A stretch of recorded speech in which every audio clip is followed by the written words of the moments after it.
Ms. Becky Wynn. I'm Mayor Pro Tem. We have several of our members out tonight on excused absences. Mayor Jerry Wood, Council members Rich DiPolito, and Kent Eichelhart. And I'm going to have Frank come up and say the pledge for us tonight, please.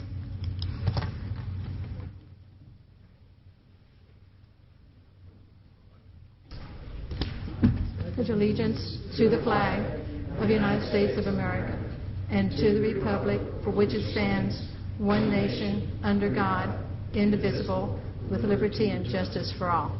Thank you, Frank. And then I found out we have some Boy Scouts in the audience. Would you like to come up and introduce yourselves and tell us why you're here? One sitting right there, I know. And the one in the green. You've got to be a scout. Come on. Just right up here at the microphone. Tell us your name and your troop and the reason you're here tonight. I'm Kyle Bratcher. I'm from Troop 985, and I'm here to do the Citizenship in the Community Merit Badge. Fantastic. Welcome tonight. We're glad to have you. My name's Joshua Rippin. I'm in Troop 431, and I'm here for my Communications Merit Badge. Okay, fantastic. We have Councilmember Jerry Orleans, who was an Eagle Scout, am I correct? No, you didn't make it, did you? You got to sing them every once in a while here to keep the amusement going. But anyway, I got too old before I finished. But I think Councilmember Betty Price's son was an Eagle Scout. Am I correct? He was. Okay, great. So welcome. We appreciate y'all being here. Troop 431 too. Okay, so let's get going here tonight. First is approval of the consent agenda. I have a motion by Councilmember Nancy Diamond. Do I have a second?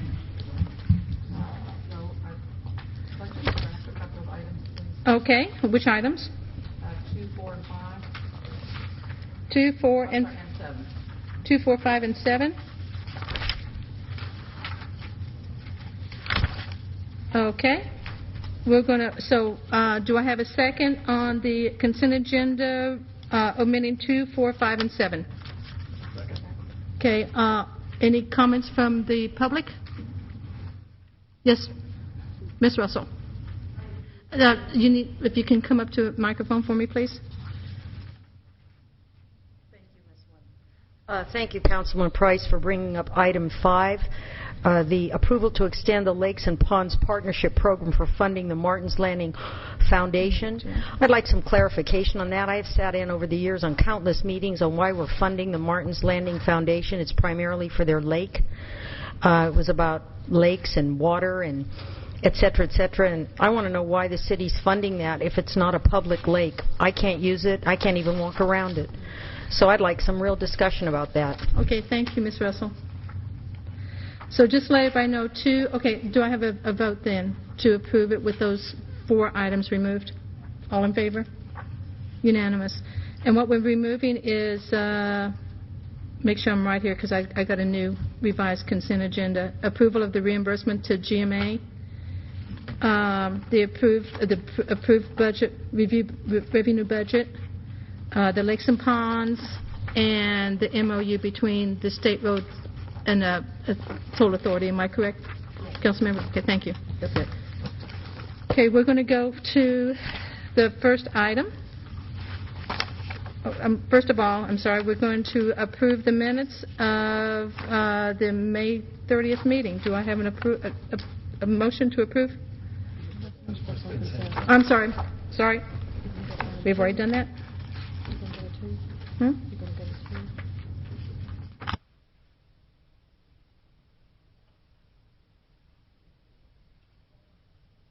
The first item that we're going to do is the consent agenda item number 2 that was removed from the consent, and I think that would be Councilmember Rich DiPolito, but I'm going to turn it over to City Administrator Kay Love.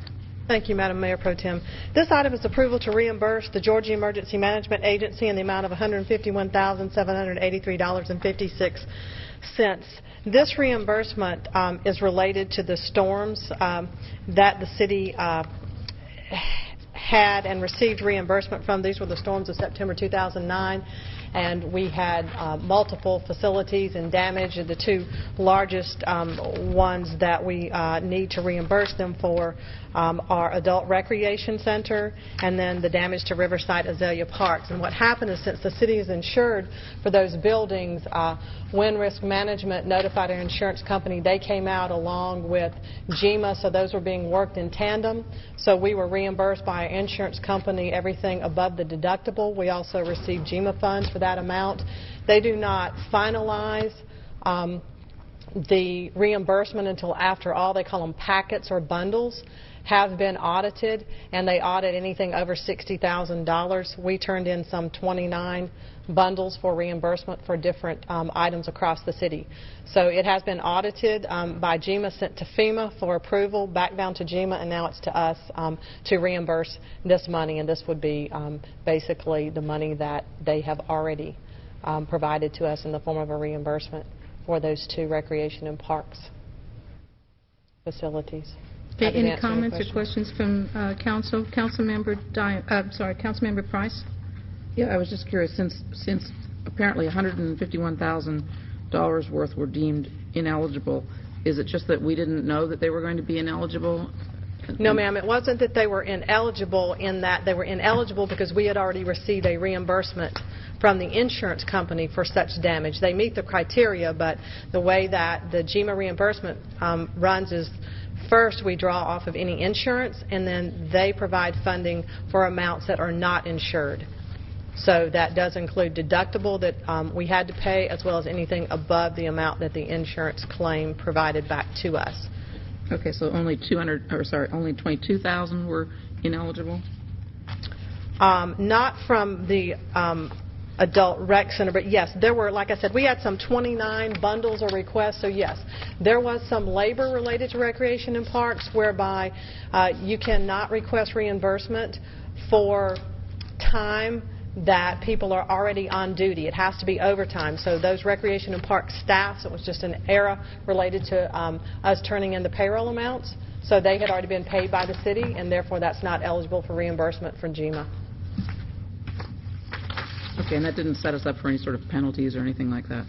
No, ma'am. It was just, we're just now being billed for it. It's very common, and sometimes we might turn in equipment, supplies, things that, and once they go in and audit that and they go back through timesheets, during a storm, we're just basically trying to put manpower out to clean the mess up. So it's not something that was done in any malfeasance. Thank you.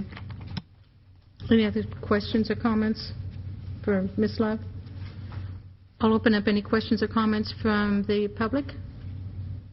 Seeing none, I'm closing public hearing. Do I have a motion? Move to approve from Councilmember Price. Do I have a second? Second from Councilmember Orleans. Any other comments or questions? All in favor? Unanimous. Thank you. Okay, Ms. Love, since we've already got another one pulled for finance, do you want to handle that one, or do you want is finance here tonight? Finance is, and I don't have it with me. So Keith, will you come? That's the budget amendment. Yes, ma'am. Let's just go ahead and what I want to do is get the consent Certainly. agenda finished, and so we can do that. Mr. Lee has that. Okay. Mr. Lee.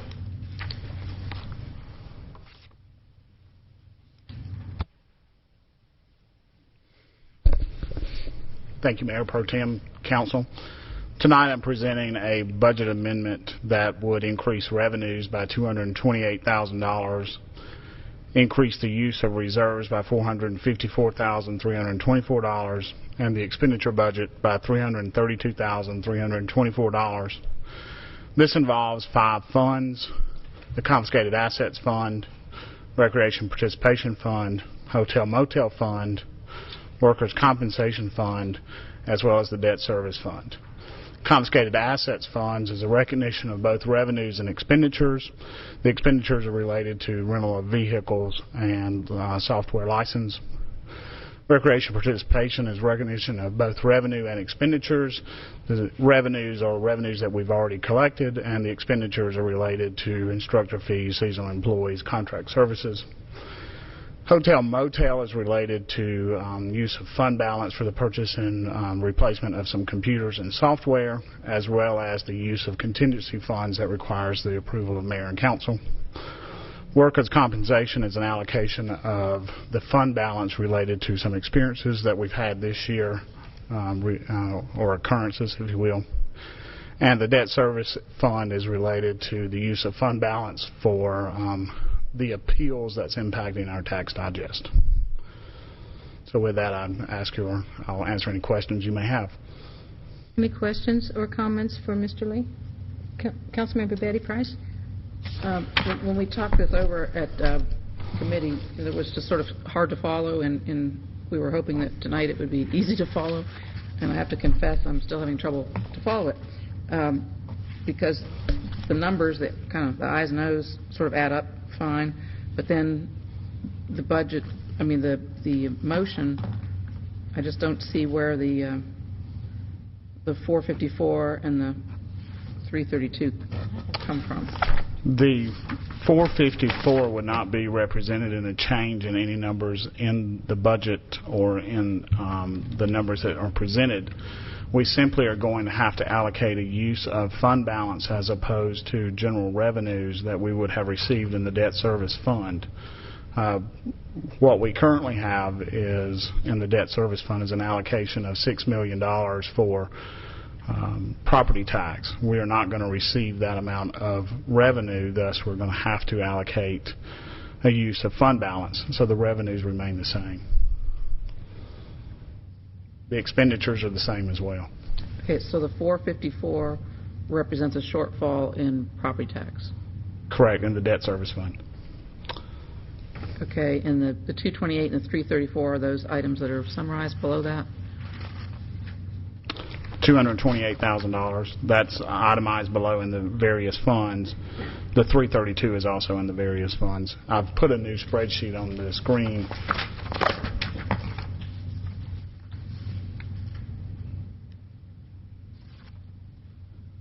This would break down the expenditures by fund, if you will.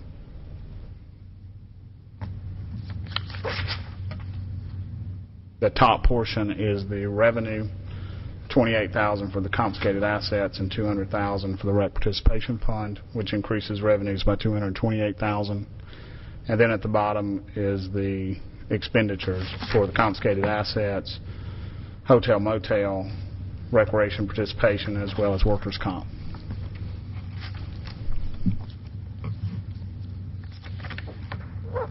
Okay, and do we anticipate any other changes between now and the end of the year? No, ma'am. Thank you. Any other questions or comments for Mr. Lee? Do you have a motion? Move for approval from Councilmember Orleans. Do I have a second? Second from Councilmember Diamond. Any other questions or comments from the public? Seeing none, all in favor? Unanimous. Thank you. Okay, thank you. Let's go ahead and go to, do I have Environmental and Public Works here tonight? Mr. Mooring, since Mr. Eichelhardt's not here, I'm going to have Ms. Love present this one for me, please. Yes, ma'am. This item is approval to extend the Lakes and Ponds Partnership Program funding for Martin's Landing Foundation. Mr. Mooring? Yes, ma'am. Thank you. Several years ago, 3 or 4 years ago, Martin's Landing had applied for funding under the Lakes and Ponds Partnership Program. That was approved at that time in the amount of $100,000. For a variety of reasons, they have been unable to initiate that construction, but they do anticipate with the other things that they have done that they will start that construction in July. So this is a time extension for them to undertake this work. So I'm happy to answer further questions. Mr. Moore. Background of the program, if you like. Okay, thank you, Mr. Moore. I think there's one question that I've been hearing from Ms. Russell, and could you explain to our audience the Lakes and Ponds Partnership Program, who can apply, and the reasons why we have this in our budget? Yes, ma'am. This is a partnership program among private lake owners and the city, basically to undertake renovation of lakes that help the city to satisfy our water resources improvement requirements under our National Pollutant Discharge Elimination System, NPDES, permit. So what we have found in prior projects done, this program was established 13 or 14 years ago. We probably have done 6 or 8 projects. What we have typically found is that it improves the water quality discharge that comes out of those lakes, which is a responsibility that we have under our state permit.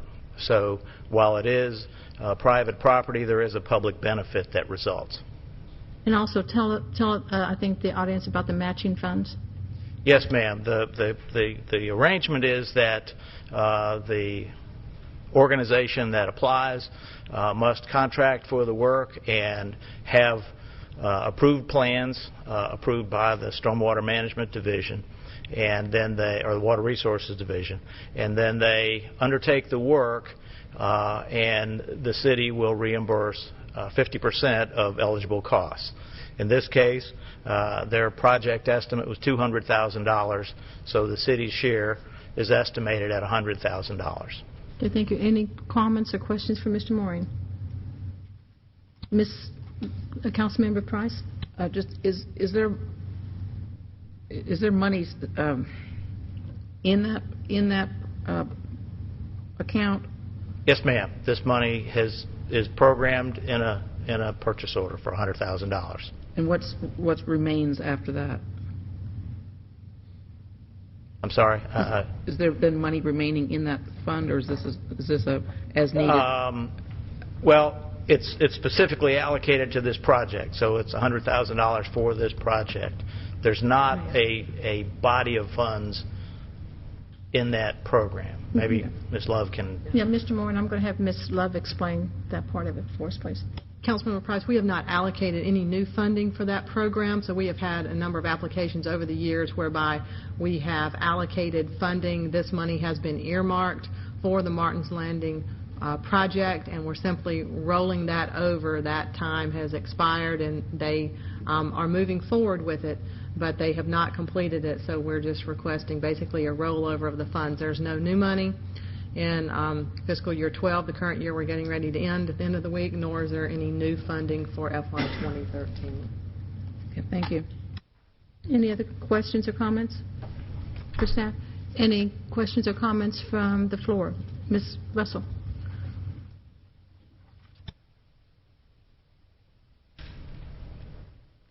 Thank you. I'm always surprised what I learn when I come to these meetings. Mr. Mooring, you said that they started and asked for this money about 4 or 5 years ago. They can't get their act together in 5 years to spend $100,000. I don't think they deserve it. And who's going to oversee what they do? And I really do have to question, I've sat in on these meetings for years about us helping private lakes. Martin's Landing, Lake Charles, I believe there was one in Brookfield West. We have no public access to those bodies of water for anything, not even to walk around them, to enjoy them. Signs are posted everywhere. Private property, keep out. Well, if our tax dollars are helping them boost their property values, which is what that lake does, you can talk about water quality and runoff and improvement of this and that. The bottom line is those lakes help them sell their houses in their subdivision.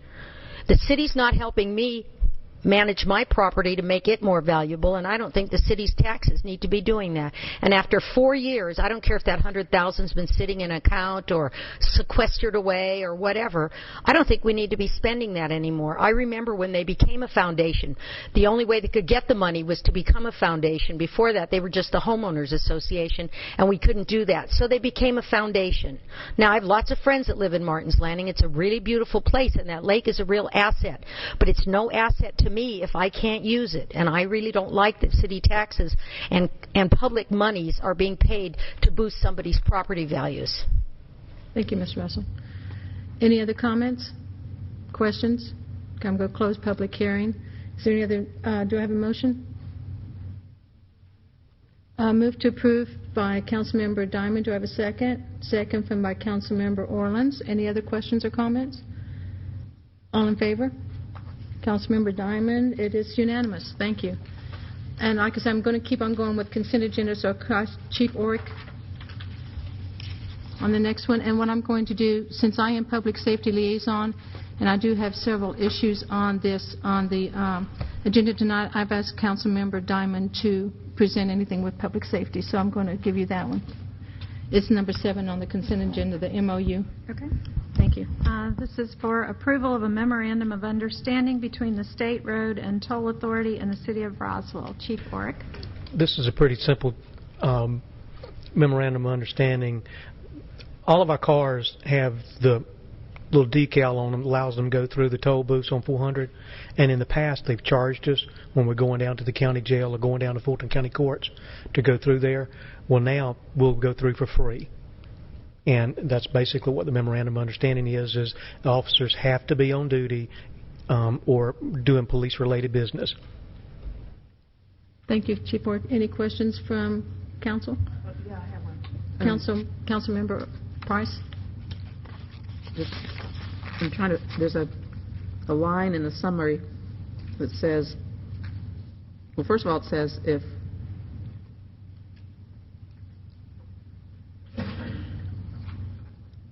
to be exempt while operating an official agency vehicle on official law enforcement business. But then the subsequent sentence says, also allows the law enforcement officers operating official agency vehicles when off-duty to be exempt from toll payment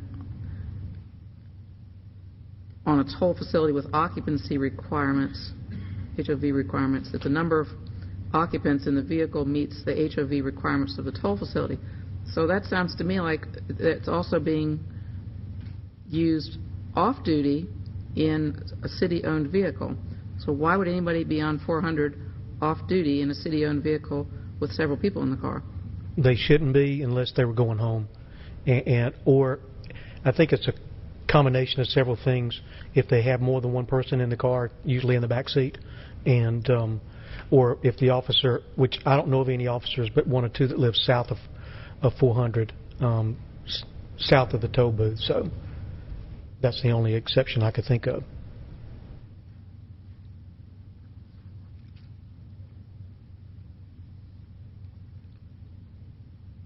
But this isn't getting charged to the city. This is no, just ma'am. What it is, it's basically now it's all free. Under the new agreement, every time they go through there on duty or going back and forth to work in the afternoons or in the mornings, it'll be no charge. Right now, we have to pay for that. But if another city employee had to take 400 getting to work, they would have to pay the toll. I assume so, yes, ma'am, unless they were in a city car. Well, frankly, I think nobody should have to pay the toll because it's supposed to have expired, but that's another issue altogether. I just see this as a little bit discriminatory, but I suppose it's helpful. Basically, what it comes down to is the state's not charging local governments for the vehicles to go up and down 400. Right. Any other questions, comments for Chief Orrick? Any questions or comments from the public? Now, entertain a motion. Move to approve by Councilmember Nancy Diamond. Do I have a second? Second from Councilmember Orleans. Is there any more questions or comments? All in favor? Unanimous. Thank you. Now we're going to go back to the regular agenda, and I'm going to turn this over to Ms. Love, since this is an administrative and finance department. Thank you. This item is approval of the priorities for the 2013 Community Development Block Grant Entitlement Program. Mr. Fisher and Mr. Blitch are here for this item. Thank you, Ms. Love, Mayor and Pro Tem and members of council. Danny Blitch is here with me, our grants manager, so if there's any technical type questions on the grant, you certainly feel free to ask those questions tonight. Good to see you brought your big guns with you tonight. I did. I did. On May 15th at the Admin Finance Committee meeting, the staff was requested to identify some of the community needs here in the city of Roswell as it relates to developing some priorities for the 2013 CDBG grant funding. Priorities that will be used and identified will be for the action plan that will have to be written for the 2013 grant cycle, and also for the consolidated plan that has to be put together as far as what type of programs use the CDBG funding. Currently, if you'll recall, the city has committed $177,587 of the 2013 CDBG funding to go to the redevelopment in Groveway. The veranda at Groveway was the development. There's $80,026 of administration funds that comes out of the CDBG funding for the 2 action plans that we have to do, and also for the impediments to fair housing standards. That may not be the exact term. So it leaves $160,000 remaining in the program for the subrecipients to be able to use that funding for programs that they may want to apply for. This application process, of course, will be a competitive process that we put together for the subrecipients, and there's 3 priorities that are recommended tonight that have been taken out of several of the studies that the city has done in the past on how to move the city forward. And out of those studies, the 3 priorities that are recommended tonight is one of them is for neighborhood revitalization activities. Those are activities that would directly impact any decent and affordable housing in the city. Another priority is community economic development activities. Those activities listed in the grant process are activities that can help with any type of job creation, any type of business incubators, activities that applicants may be able to use to further business and the jobs in the target area. And then the third priority that has been identified is public facility improvement activities. Those can be activities, particularly water lines or other infrastructure that would have some public good in the target area. In looking at these priorities, there is also a recommendation after some discussion that has been had regarding recommending some type of a matching program for the subrecipients. And the recommendation tonight would be to allow a matching program based on bonus points given to the applicants, so that if we do have applicants out there that are willing to put some of their own money into the project, they can do that as well and be rewarded with some bonus points during the competitive process. So the request tonight is to approve the CDBG project priorities that were just listed, those 3, so that staff can move forward with the action plan, the consolidated plan, and begin the application process with any subrecipients that want to apply for the CDBG funding. And if there's any questions. Thank you, Mr. Fisher. Mr. Pletch, do you want to add anything to that at the moment? No? Okay. Questions or comments? Councilmember Diamond.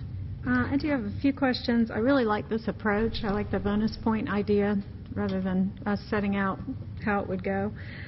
Do you anticipate publishing the whole point system with the application, or is that something you look at when you get it? I'll let Danny, him and Charles have worked pretty extensively on the application both last year and what they're going to be doing this year. So.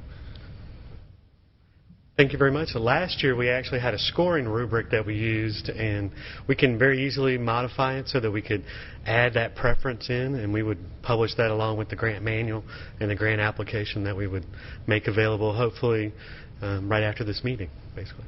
Right. And the $177,000 that we allocated to the Housing Authority project, if that funding, that tax grant does not come through, would we have a waiting list from this group, or would we relet the applications? It's really either one at this point. I mean, we can go back out and we would have to amend our action plan at that point to be able to do another project, and we can go back out competitively. We could use it, the city, since the city is the one allowing it to go to the Housing Authority, the city could use it for a project that is qualified. That would come back to you, although, for final approval on where that money would go. But you're correct. If we don't get the tax incentives that the Housing Authority is looking for, that money does stay with us. And just one more thing. The 160, I just want to kind of clarify out in the public forum that is basically the money that the city projects will be competing with the nonprofits for that pot of money. Correct. And that equals the same amount we did last year, by the way, so that money is still available. Correct. Thank you. Any other questions? Councilmember Price? The anticipated grant is for approximately $417,000. Correct. And 177 is committed, leaving 240, but yet we're talking about the remaining. There's a remaining 160. The difference being 80, and is that the amount of administration costs? Correct.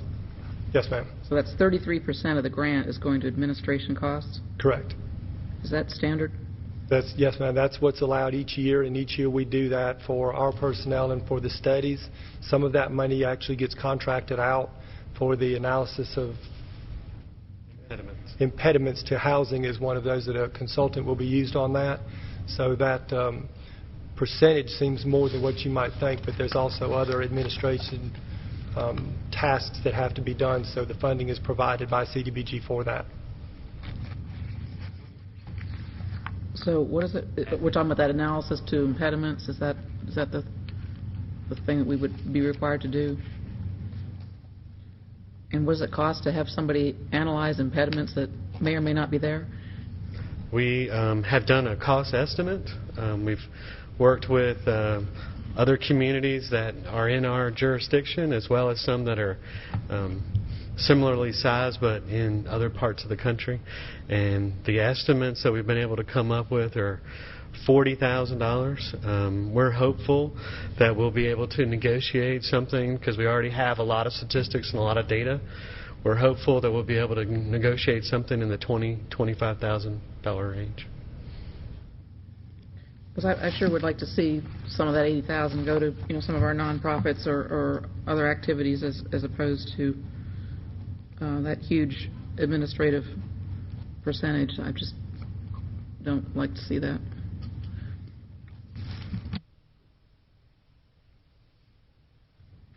Okay, any other comments or questions for staff? Okay, is there any questions or comments from the public? Seeing none, I'll close the public comment. Do I have a motion? Councilmember Diamond? I move to approve staff's recommendation adding consideration for an optional grant match with bonus points being awarded for applicants that include a match as per the recommendation. Okay, do I have a second? Second by Councilmember Orleans. Any other questions or comments? All in favor of the motion? Unanimous. Thank you. Thank you. Now we're going to go to Community Development. Councilmember Nancy Diamond. Thank you, Madam Mayor Pro Tem. It's a mouthful. This is approval for mayor and/or city administrator to sign a contract with Safe Built Georgia for building code administration and code enforcement services in the amount of $695,000. And this is Alice Wakefield. Okay, thank you. An RFP was issued for building code administration and code enforcement services. We received 4 bids, and all bidders were evaluated. The recommendation of the evaluation committee is that Safe Build Georgia was the most responsive proposer in the amount of $695,000. The scope of services that they will be providing include building code administration, permitting, code enforcement, inspections, plan review, and what's most important to us is public education and outreach. We have done extensive reference check for Safe Build, and we have found nothing but good comments from the various local jurisdictions that they currently serve, and so we're excited about working with them and moving those 2 services forward. So we recommend approval. Thank you, Ms. Wakefield. Is there any questions or comments for staff? Councilmember Diamond? Ms. Wakefield, can you talk a little bit about what the options are for the staff that will be moving out of our department as far as applying with the new company? The existing staff will have the opportunity to apply and be considered by Safe Build. Of course, there's no guarantee that they will be hired by Safe Build for this jurisdiction, but they may be for some other. But that is part of the scope of work that they would be given some consideration. And do you anticipate any difference for citizens coming to the counter and to what they will see as a difference? Will there be different uniforms? Will they be assimilated? Will they look like ours? For the Cantor staff, there will probably be no uniforms. You will not know any difference in the staff other than it may be a new face. My whole intent is that the only difference between the Safe Build staff and the city staff will be that someone else signs their paycheck. The staff that's out in the field, code enforcement and building, they will be wearing uniforms as agreed upon by both the city and Safe Build. I think what you will find is that the Cantor staff from Safe Build, they will be able to issue some permits on the spot. They will be able to verify more quickly if an application is complete or not complete. The main goal, the number one goal, is to enhance customer service. And can you talk a little bit about the cost difference? I know we'll have a transition cost initially, but do you anticipate a savings to the city when this is all done? I don't know the exact number. I think the savings to the city is over $100,000. Ms. Love may know the exact number. Yes, our original estimate was approximately $150,000 exclusive of the transition period, so we will have a much better idea once we get past that. As an annual basis. Any other questions or comments? Councilmember Price. Yeah, I just want to congratulate the department and the city for being proactive in making efficient use of our resources and putting this in an entity that hopefully will lead to satisfied customers. Thank you. Any other questions or comments? Okay, any comments? Ms. Russell?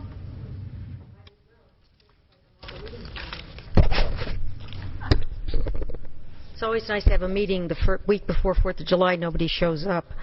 I'm really glad I'm here because, and I know I got like 30 seconds, that's so insulting to taxpayers since we help pay for that clock.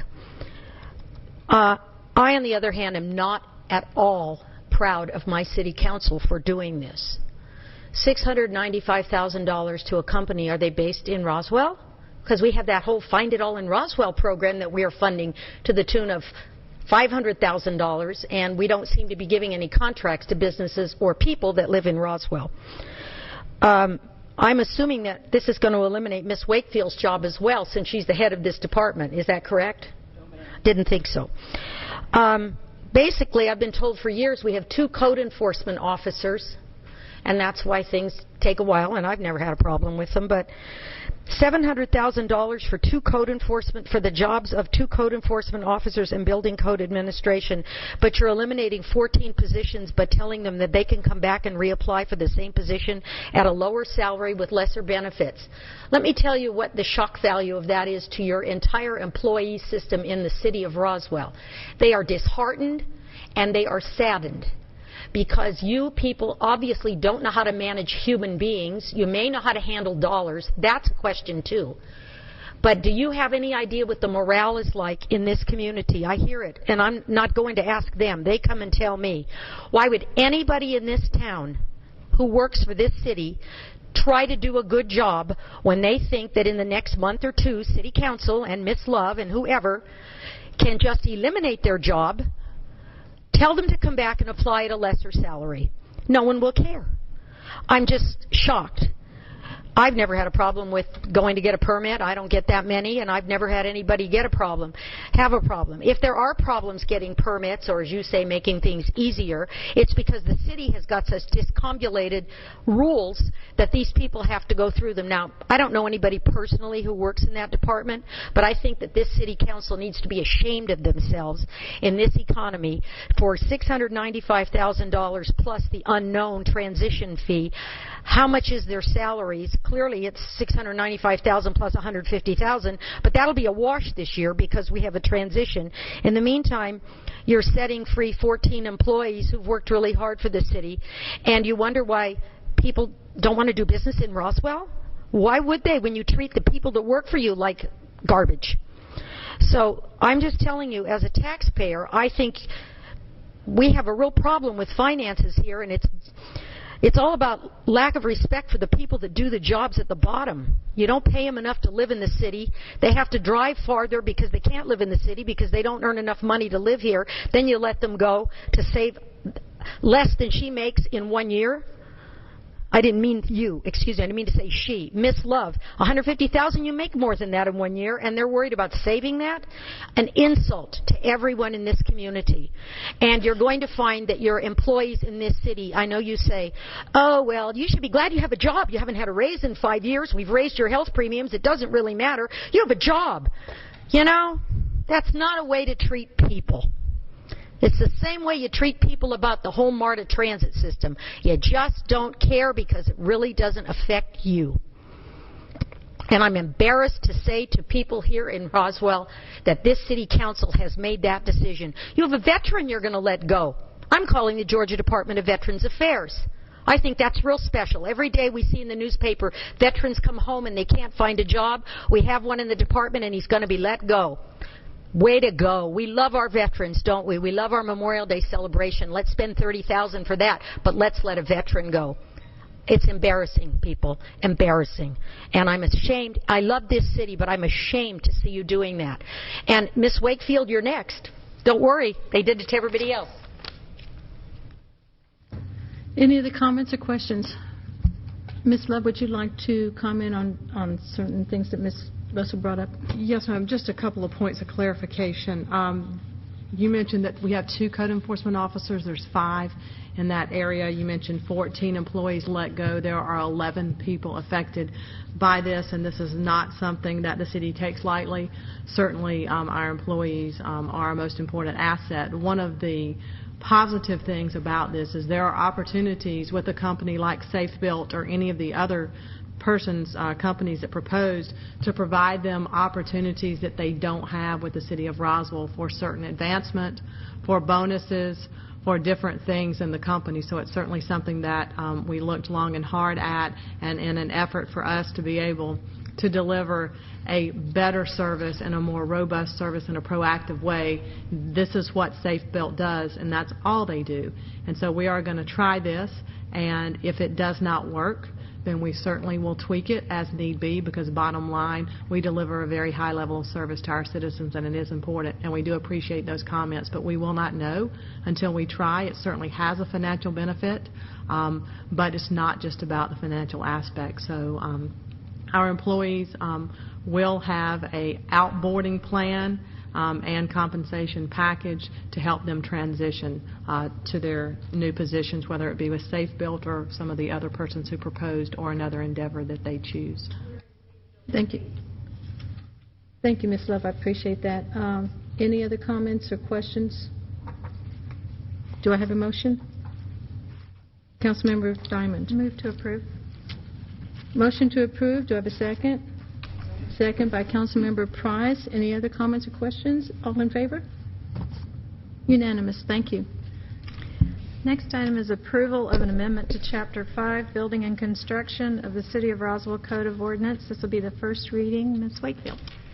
Yes, this is an amendment to the Code of Ordinance dealing Chapter 5, which specifically is Chapter 5.1.2 for the Chief Building Inspector, and Section 5.1.3, the appointment. The Code of Ordinance currently reads that the Chief Building Inspector is appointed by Mayor and Council for a term of 4 years, and that individual is reappointed every 4 years by Mayor and Council. That inspector may also approve employees or an assistant as needed. What we're asking for tonight in this first read is that those provisions be amended so that it mirrors what's currently happened, that the chief building official reports directly to the community development director, and also allows the city to appoint a private contractor to carry out that services. This amendment to the Code of Ordinance will support the action that was just taken regarding SafeBuilt being appointed as the entity to provide the building code services. And this is the first read. Yeah, thank you, Ms. Wakefield. Mr. Davidson, would you like to read the ordinance, please? Thank you. This is an ordinance to amend Chapter 5, Building and Construction of the Code of Ordinances of the City of Roswell. Now, therefore, to accomplish the foregoing, the mayor and council, pursuant to their authority, adopt the following ordinance. Code of Ordinances of the City of Roswell, Chapter 5, Building and Construction, Article 5.1, Section 5.1.2, Chief Building Inspector shall be amended by deleting said section in its entirety and replacing said section with a new section 5.1.2, which shall read as follows, text of which is incorporated herein by reference. And Chapter 5, Building and Construction, Article 5.1 is further amended by deleting therefrom section 5.1.3, Appointment, and substituting therefore a new section 5.1.3 to read as follows, text of which again is incorporated herein by reference, and if approved, this will be the first reading of the ordinance. Thank you, Mr. Davidson. Do we have any comments or questions for staff? Do you have any questions or comments from the public? Seeing none, I'm going to close the public hearing. Do I have a motion? Move to approve first reading. I have a motion to approve first reading. Do I have a second?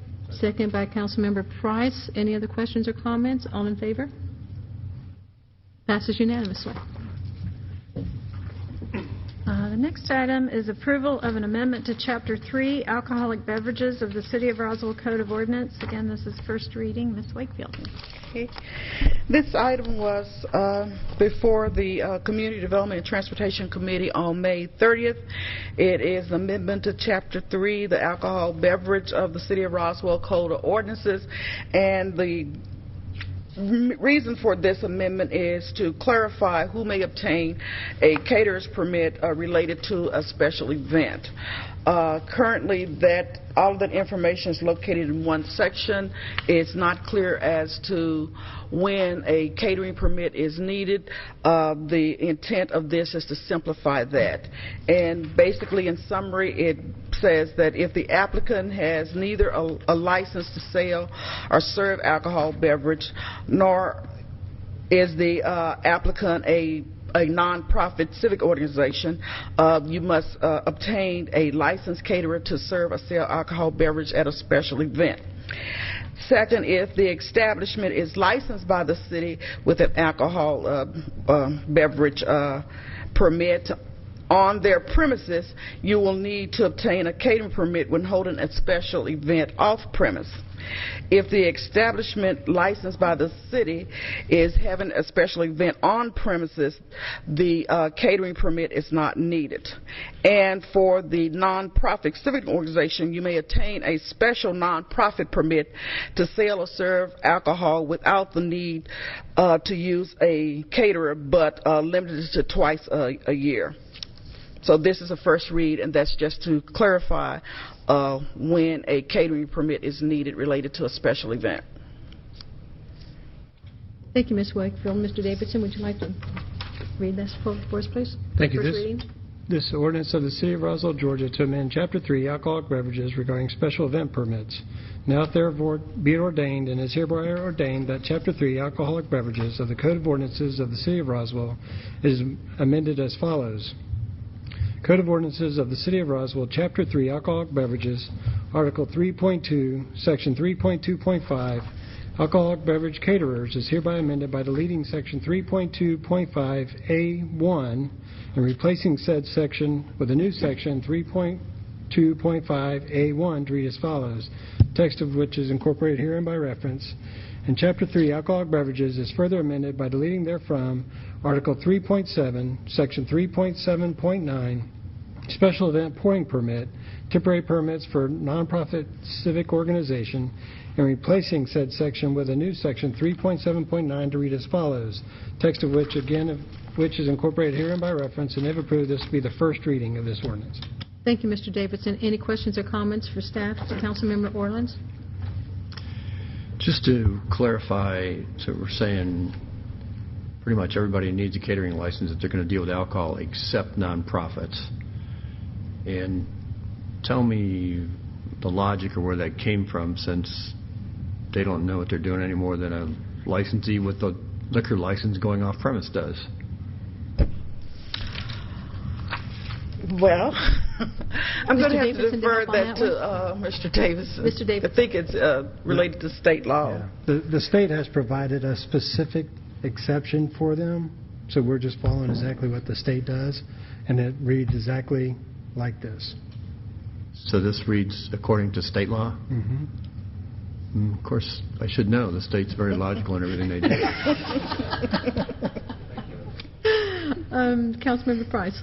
On the item summary, it says there is no financial impact, but after this is enacted, would we see an increase in permitting, decrease in permitting, increase in revenues, or no change?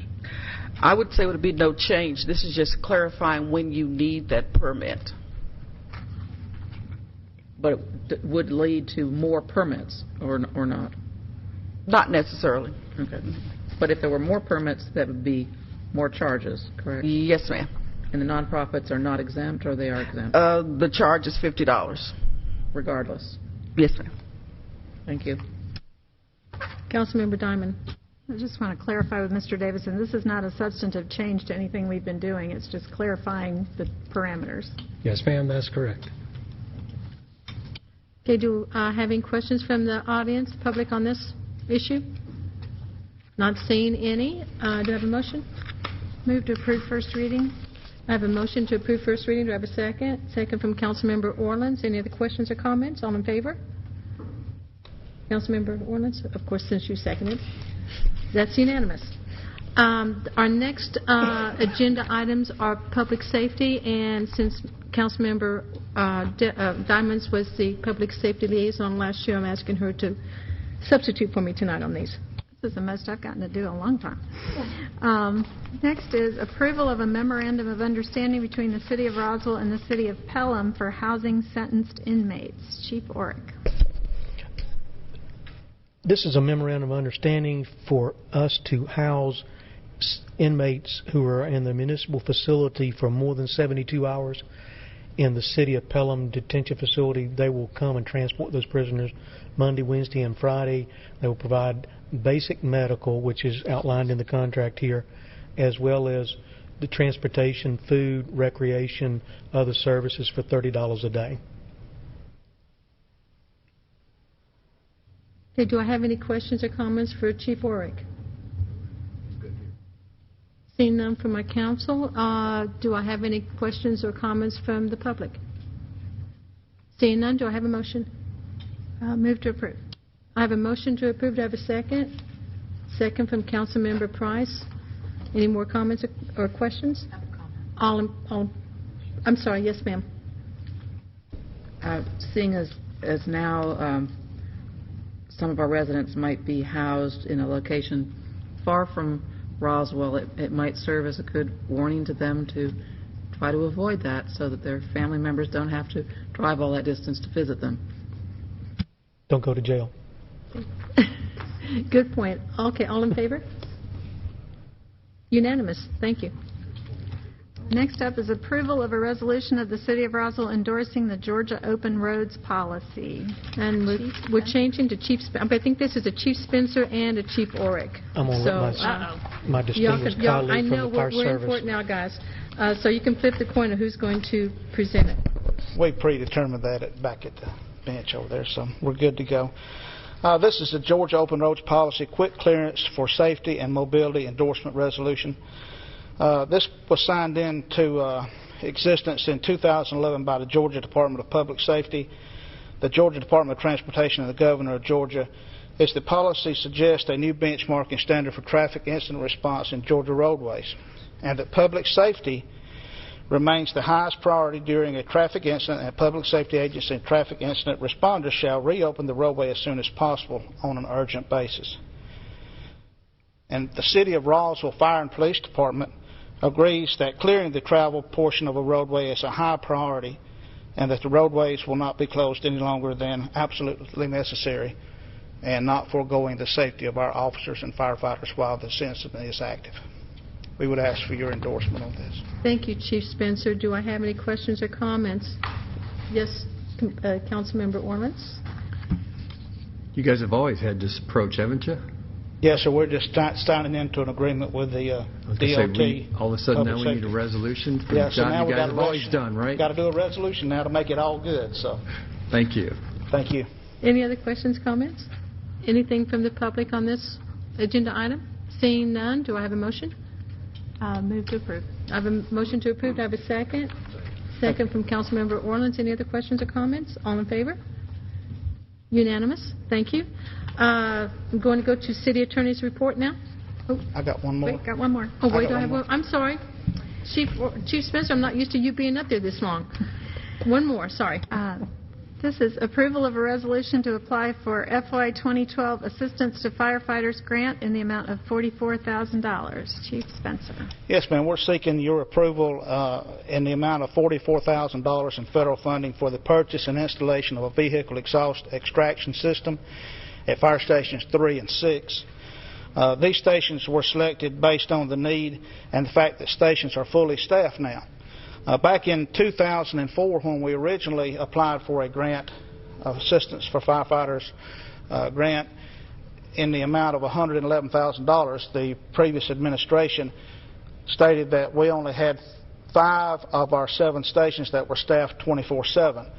Since 2004, we have actually started staffing all 7 of our fire stations, and we feel that this is a need that we need to put in place to prevent the firefighters and the people who visit our fire stations from having to breathe the exhaust fumes from the fire trucks when they're cranked up. This also requires a matching matching amount from our grant contingency fund of $11,000, making the total amount of the grant $55,000. Thank you, Chief Spencer. Is any other questions or comments? I know y'all look alike. I'm sorry. Give her $5. It's the uniforms. Any other questions or comments for Chief Spencer? Any questions or comments from the audience? Seeing none, do I have a motion? Move to approve. There's a motion to approve by Councilmember Diamond. Do I have a second? Second from Councilmember Orleans. All in favor? It is approved. Now I can go to City Attorney's report. Thank you, Madam Mayor Pro Tem. I have a recommendation for closure to discuss personnel, real estate, and litigation also, please. Do I have a motion? Motion from Councilmember Price. Do I have a second? Second from Councilmember Diamond. Any questions or comments from the audience? All in favor? It's unanimous. Before that, though, we do have a work session. If anybody's interested, it's on the Holcomb Bridge Corridor Study. Final project recommendations at the SR 400 interchange and study area. It will be across the hall at room 220. Thank you. We are adjourned.